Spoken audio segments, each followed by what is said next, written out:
Most businesses measure results, not the risk involved in those results. And if all we're doing is measuring outcomes, we're restricting our visibility to what we see above the waterline. And the real risk and the real opportunity lies in the everyday systems and the everyday activities of our people that are sometimes risky, but when we get positive results, we turn a blind eye to the risk-taking behaviors in the risky systems.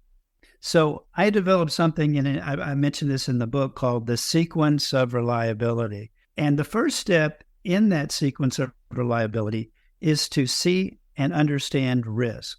In most places, when things go wrong, the first place organizations look is the behavior of the individuals involved. And that's really too late in the process. The risk has been there for a while, but we haven't seen it because we haven't seen bad outcomes.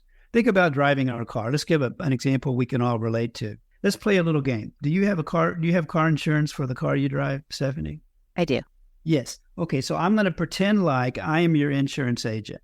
Would you agree that if we could find out how you drive every day, day in, day out, that would give us a better profile of the risk of you driving a car than if we just look to your recent accident rate or record? Sure.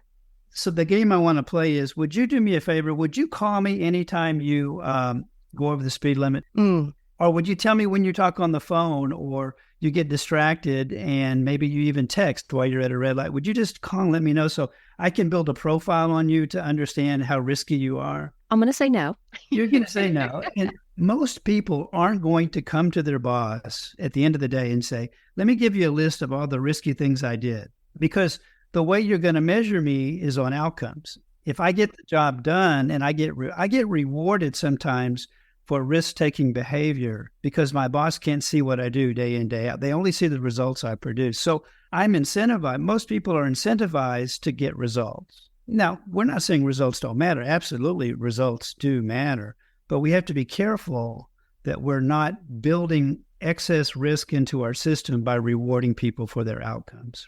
Oh, by the way, here's an interesting statistic that we should all pay attention to. The way our society manages the risk of drunk driving is through the legal system. The legal system, as privileged as we are to work in a nation of laws, our legal system is not designed to manage risk. Because in order to enter our legal system, either as a plaintiff or a defendant, there has to be evidence of harm. That's a terrible way to manage waiting for harm to happen before you step in.